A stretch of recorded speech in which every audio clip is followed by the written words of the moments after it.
In September 2022, Pink Floyd released a deluxe edition of Animals, their ninth studio album, first issued on the 21st of January 1977. After more than 4 decades, the record was finally receiving the expanded archival treatment the rest of the catalog had been given years earlier. A new stereo remix by engineer James Guthrie, a quadraphonic surround mix, expanded packaging. But the release arrived without something that had been intended to accompany it, something that had been written, fact-checked, approved by the person who made the album, and then blocked. Erased from the official release by a veto that took 4 years to resolve and ended not with agreement, but with surrender. There were no liner notes. In their place, on Roger Waters' own website, a document. The liner notes that had been commissioned for the reissue, written by music journalist and Pink Floyd historian Mark Blake, published outside the official release, with a single line of dedication from Waters above them. "Thanks, Mark. Sorry you were redacted." The story of how those words came to appear on a personal website rather than inside a Pink Floyd release is, on its surface, a dispute between two men who have not been on speaking terms for decades. But underneath it is a question that goes to the center of how music history gets written and who gets to write it. It is a story about credit and memory and the official record. And it begins not in 2018 when the remix was made, but in 1976, in a converted church in Islington, North London, where one man sat down to make an album that was, in almost every meaningful sense, his alone. By 1976, Pink Floyd occupied a commercial position that very few rock bands had reached before them. The Dark Side of the Moon had entered the American album charts in 1973 and had not left. Wish You Were Here had reached #1 on both sides of the Atlantic the following year. They were, by any reasonable measure, one of the most successful musical enterprises in the world. But the internal architecture of that success had undergone a shift that the commercial results concealed. From Wish You Were Here onwards, Roger Waters was not simply a contributing member of Pink Floyd. He was its primary architect, the principal songwriter, the conceptual intelligence, and the dominant authority on every significant creative decision. Animals, recorded at Britannia Row Studios between April 1976 and early 1977, is the clearest expression of that dominance. The album contains 5 tracks. Roger Waters wrote 4 of them entirely on his own. The 5th, Dogs, the centerpiece of the record at 17 minutes, carries a joint credit with David Gilmour. Richard Wright and Nick Mason wrote nothing. Wright plays keyboards throughout with considerable craft. Mason drums with the restraint the material demands. But the creative intelligence behind Animals, as a unified work, belongs overwhelmingly to one person. Waters had conceived the album's framework from George Orwell's Animal Farm, the 1945 political fable in which pigs, dogs, and sheep represent the strata of power in a corrupt social order. He transplanted the structure onto the Britain of 1976 with an exactness that surprised even sympathetic critics.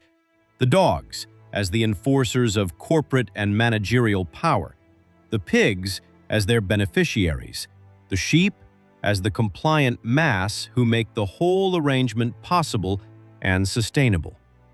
He was specific about his intentions. It is a very violent album. They're quite violent songs, so I think that's why the music is a bit punchier. I've had the idea of Animals in the back of my mind for many years.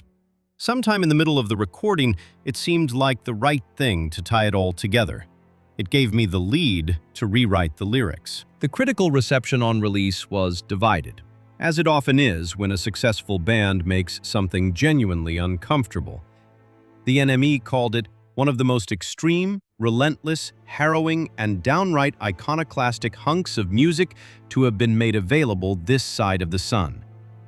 Melody makers Carl Dallas, writing in the same month, described it as an uncomfortable taste of reality in a medium that has become, in recent years, increasingly soporific. American critics were less persuaded. Rolling Stone's Frank Rose concluded that the 1977 Floyd has turned bitter and morose, and that their message has become pointless and tedious. The division in the critical response mirrored something happening inside the band itself. Animals was not, by any account, an easy record to make.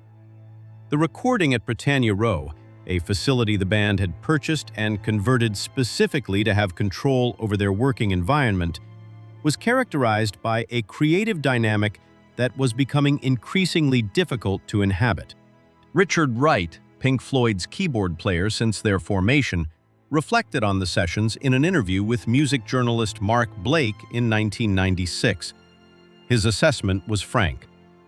Animals was a slog. It wasn't a fun record to make. But this was when Roger really started to believe that he was the sole writer for the band. The observation is precise. By 1976, Waters was not merely dominant. He had come to regard the creative enterprise of Pink Floyd as, in essence, his enterprise, and the other members as skilled collaborators in the execution of his vision rather than co-equals in its origination. Whether you regard that self-assessment as accurate or as a distortion is a question that, as we will see, the band have been arguing about ever since. The recording of Animals did not break Pink Floyd. The band continued for another 8 years, producing The Wall in 1979 and The Final Cut in 1983 before the internal tensions finally became irreconcilable. But it established a pattern that those later albums would intensify. Waters as sole conceptual author, the others as increasingly marginalized contributors. The situation was recognized at the time by everyone inside it. Nick Mason has described the period with characteristic understatement. His assessment of what was happening to his bandmates during the Animals sessions was noted by biographers. Roger was in full flow with the ideas, but he was really keeping Dave down and frustrating him deliberately. For Richard Wright, the trajectory that began on Animals ended with his effective dismissal during the recording of The Wall in 1979. The only case in rock history of a founding member of a band being sacked while still nominally in it. Kept on as a paid session musician to avoid contractual complications. For David Gilmour, it produced a slow accumulation of frustration that he would not fully articulate publicly until many years later. And for Roger Waters, it produced the eventual conclusion that the band had run its course, that without his creative leadership, it was nothing. In December 1985, he resigned. He sent formal notification to his bandmates and to Pink Floyd's management that he was leaving, and then took the matter further than a resignation. He initiated high court proceedings to dissolve the Pink Floyd partnership entirely, filing an application in October 1986 that would, if successful, have prevented Gilmour and Mason from recording or touring under the name. In his submission to the court, Waters called Pink Floyd what he believed it had become without him, a spent force creatively. Gilmour and Mason opposed the application. They announced their intention to continue as Pink Floyd. 2 days before Christmas in 1987, an out-of-court settlement was reached. Waters withdrew his challenge to Gilmour's use of the name in exchange for retaining full rights to The Wall concept, its associated live production, and, with a detail that will become significant later in this story, the inflatable Animals pig. The settlement resolved the legal question. It did not resolve anything else. Between 1992 and 2016, Pink Floyd undertook a systematic program of remasters, expanded reissues, and archival box sets that covered the entire major catalog. The Shine On box set in 1992, individual remasters throughout the mid-2000s, the Immersion series between 2011 and 2012, which presented lavish, multi-format expanded editions of The Dark Side of the Moon, Wish You Were Here, and The Wall. each with quadraphonic mixes, unreleased session material, and extensive documentary packaging. Animals received none of this. While every other significant album in the catalog was revisited and contextualized for a new generation, Animals sat untouched. The only major Floyd record that had never received a proper stereo remix or expanded edition. No quadraphonic mix, no outtakes, no documentation of the sessions. Just the original 1977 album, remastered for CD in the early 90s, and left in that state. The gap was noticeable enough that it was remarked upon in the press. And given what we now know about the state of relations between the key parties, its absence spoke plainly. Every catalog decision involving Pink Floyd required negotiation between people who had settled a legal dispute, but not a personal one. Animals was, of all the Floyd albums, the one most directly associated with Roger Waters' individual authorship. It was also, arguably, the one whose documentation would be most complicated to agree on. It took until 2018 for the parties to commission a new remix. The engineer given the task was James Guthrie, the American producer and engineer who had worked with Pink Floyd since The Wall, and who was the most trusted technical custodian of the band's recorded legacy. Guthrie's remix of Animals was, by the consensus of those who later heard it, a genuine improvement. Better separation between the instruments, greater dynamic range, a more open and spatially defined stereo field. The album that Wright had called the least well-recorded of Pink Floyd's canon finally sounded as large as it had always been. The remix was completed in 2018, and then it sat on a shelf for 4 years. The holdup was not technical. It was not contractual in the conventional sense. It was, in the words of Nick Mason, a disagreement about words. David and Roger had a major disagreement about the liner notes, but there was a lot of toing and froing, and eventually, some sort of resolution was reached. The liner notes in question had been written by Mark Blake, one of the most authoritative historians of Pink Floyd, whose book Comfortably Numb remains the definitive account of the band's history. Waters had commissioned Blake to write a factual account of the making of Animals for the reissue package. Who wrote what, when, and where it was recorded, what the album's conceptual origins were, and what it represented in the context of the band's creative evolution at that moment. Blake wrote the notes. They were, by Waters' account, and by the account of everyone who has read them, an accurate historical document. They credited Roger Waters as the album's primary author, which the writing credits on the original sleeve had always made plain. They described the recording at Britannia Row, the Orwell framework, and the political context of the work. David Gilmour did not want them published. Waters was unambiguous about why, as he understood it. He does not dispute the veracity of the liner notes, but wants that history to remain secret. The statement that Gilmour did not dispute the accuracy of the notes, and yet refused to allow their publication, is the central fact of the dispute. It was not a quarrel about what had happened. It was a quarrel about whether what had happened should be part of the official record.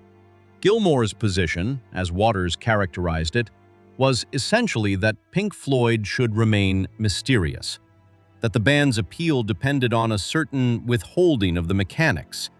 He wanted Pink Floyd to remain enigmatic. Gilmour himself, when he addressed the matter publicly in June 2021 in a Rolling Stone interview conducted alongside his wife, the novelist Polly Sampson, framed the dispute in a way that shifted the responsibility.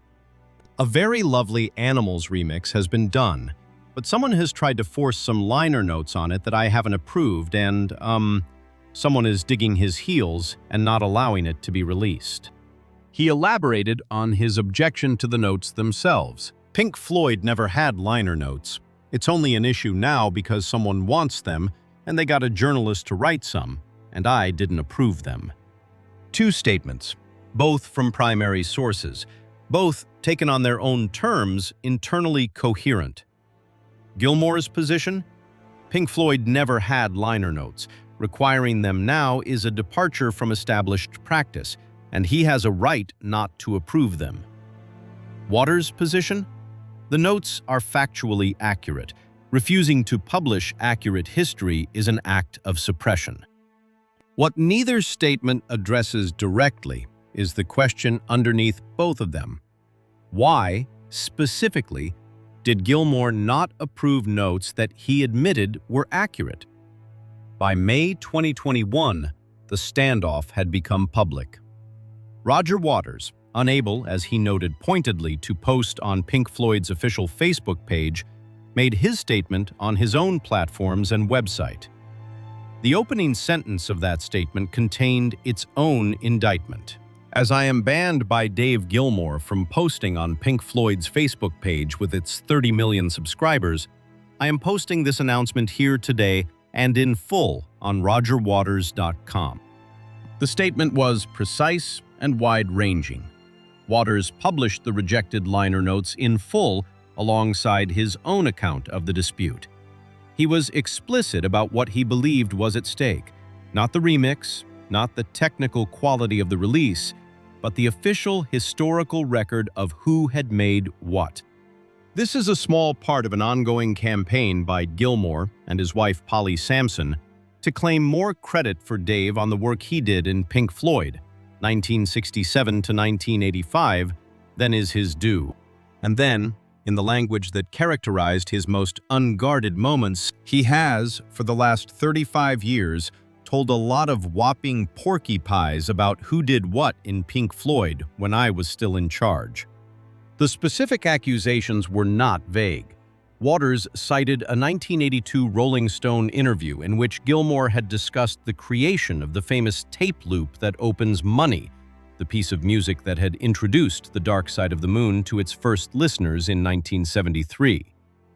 Gilmour had, in Waters' reading, implied a familiarity with the construction of that tape loop that was not warranted. The reason everything Gilmour is saying here sounds like gobbledygook is because it is fucking gobbledygook. He has no fucking idea what he's talking about. Waters located the tape loop's creation with characteristic specificity. Made in the home studio he shared with his first wife, Judy, at the bottom of their garden at 187 New North Road, Islington. Next door, he noted, to the North Pole pub where he used to play darts. This was not a metaphysical dispute about influence. It was a claim about a specific object, made in a specific place by a specific person. Gilmour's response was to characterize Waters' behavior in terms that were more personal than substantive. Just getting a bit shirty. You know how he is, poor boy. The phrase is revealing in its own way. It does not engage with the substance of Waters' claims. It situates the dispute within a long pattern of temperamental difficulty, you know how he is, and consigns the entire matter to the register of personal grievance rather than legitimate historical dispute. By June 2021, the music press was covering the exchange in real time. Rolling Stone, NME, Guitar World, Consequence, Spin, Stereogum, The Quietus, every publication that covers classic rock was running the story. The Animals reissue, still unreleased, had become the frame for a very public argument about the most fundamental question in the history of this band. Whose band was it? On the 16th of September 2022, 4 years after James Guthrie completed his remix, Animals' 2018 remix was released. The package contained the new stereo mix, a quadraphonic surround mix, and the original 1977 stereo mix included as a reference. The deluxe edition, issued the following month, added a 32-page book and multiple disc formats. There were no liner notes by Mark Blake. Gilmour had won that part of the argument. The official release of the first new Pink Floyd archival product in years went out without any written account of who had made it or how. The enigma was preserved. Waters' response was to do what he had already done in 2021, keep the liner notes available on his own website, where they remain accessible to anyone who wants to read them. The official album and the unofficial account of its making now exist in parallel, one in record shops and streaming services under the Pink Floyd name, the other on a personal website attributed to a historian who was told his work was not wanted. Nick Mason, asked about the delayed release and the manner of its resolution, was more measured than either of his former bandmates, but no less telling. "I am pleased that we actually remixed it rather than just letting it stay as it is, because I think of all of the albums, it's probably the least well-recorded. It deserves a rethink." The assessment of the album as the least well-recorded of the Floyd catalog is notable coming from its drummer. It confirms what the remix was designed to address, a genuine sonic deficit in the original release, and it pointedly declines to address everything else. The remix itself was received positively by most critics and listeners who engaged with it seriously. Guthrie's work clarified the album without altering it. The same performances, the same arrangements, the same songs, heard now with the spatial detail that the original recording had partially obscured. The animals that listeners had always suspected was there was at last audible. Whether the album arrived in a form commensurate with its historical importance is a different question, and one that the release itself, by its silences, declines to answer. Let us be precise about what this dispute was and was not. It was not, despite how it has sometimes been characterized, a legal action. No court was involved. The mechanism of the blockade was simpler and more fundamental. A shared agreement descended from the 1987 settlement that required all parties to approve catalog releases. Gilmour and Mason had that agreement. Gilmour exercised it. The remix sat on a shelf. It was not, as some early reporting suggested, a dispute about creative additions to the recording. James Guthrie's remix contains no new overdubs, no additional performances, no alterations to the original 1977 recordings. It is a rebalancing of what was already there. What it was, specifically, was a dispute about who controls the official historical narrative of a recorded work. Mark Blake's liner notes were factual. Gilmour acknowledged they were factual. The decision to suppress them was therefore not a decision about accuracy. It was a decision about visibility, about which version of history becomes the one attached permanently to a commercial object that will be purchased, shelved, and referenced for as long as people care about this music. Roger Waters made most of Animals. He wrote 4 of its 5 tracks entirely alone. He conceived the Orwell framework that gives the album its meaning as a whole. He produced the tape loop at the core of Money. He was the primary creative force behind Pink Floyd's work from roughly 1973 to 1985. A period that encompasses the 4 albums most likely to be discussed in any serious account of rock music's artistic possibilities. None of this is contested. It is established in the writing credits, in contemporary interviews, in the testimony of every person who was present. Richard Wright said it plainly in 1996. Mick Mason has never contradicted it. Gilmour has never claimed it was otherwise. The liner notes would have said so, in print, in the official package where anyone who bought the album would read it. That is what Gilmour vetoed. The question this raises is not really about Animals, or even about Pink Floyd. It is about a practice that is endemic to the music industry and to the archival reissue enterprise specifically: the shaping of the official historical record by the parties who control the commercial rights to it. Liner notes, press releases, official biographies, authorized documentaries. These are the instruments through which the history of music gets written for the general listener. They are also, in almost every case, subject to approval by people whose interests in that history are commercial and personal, not simply archival. Roger Waters, in this instance, was trying to use the official apparatus to put accurate history into the permanent record. David Gilmour was using the same apparatus to prevent it. The outcome? No liner notes, the history available only to those who know to look for it on a personal website, is not exceptional. It is, in the music industry, entirely normal. What is exceptional is that we know about it, that Waters made the dispute public, that Gilmour responded publicly, that the rejected liner notes are available to read, and that anyone who wants to understand what Animals is and who made it has all the information they need, just not in the place where it should permanently reside. Roger Waters made Animals in a converted church in North London in the winter of 1976 and the spring of 1977. He was 32 years old.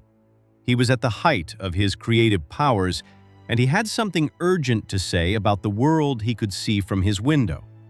He said it with a precision and a fury that the album has never lost. The music he made then still exists in its original form on the original pressing. It exists in better sound on James Guthrie's 2018 remix. It exists in the ears of everyone who has listened to it in the 47 years since its release. Nothing that has happened since, no legal dispute, no suppressed document, no argument about credit and memory, changes what it is or what it does. But the story of what happened when the band tried to reissue it, the 4-year standoff, the rejected liner notes, the public argument conducted across press statements and social media, the eventual release without historical context, is its own kind of document. It shows us what the official record of a piece of music actually is. Not a neutral archive, but a negotiated object. A product not only of the people who made the music, but of the people who control it afterward, and of the interests those people bring to the question of how the past should be remembered. Somewhere on Roger Waters' website, Mark Blake's liner notes for Animals are available to read. They tell you who wrote the songs, where they were recorded, what they were about, and what was happening inside the band while they were being made. They are, by the admission of everyone involved, accurate. They were not included in the official release. The official release of Animals' 2018 remix is a very good record. It sounds the way the album always deserved to sound, but it arrives in the world without the context that would allow a new listener to understand it fully, without the account of its creation that its primary author commissioned and that its commercial co-owner refused to allow. Whether you regard that as a minor administrative dispute or as something more consequential depends on what you think records are for. If they are purely sonic objects, arrangements of sound, to be experienced and assessed on their own terms, then the liner notes are irrelevant, and Gilmour's veto changes nothing important. But if a record is also a historical document, an artifact of a specific moment, made by specific people with specific intentions, the full understanding of which requires knowing who those people were and what they were doing, then what was suppressed in 2022 was not a piece of paper. It was the context that makes the artifact intelligible. Roger Waters spent the better part of a decade writing the music of Pink Floyd. He spent 4 years trying to attach a truthful account of that music to its official reissue. He did not succeed in the way he intended. He published it anyway.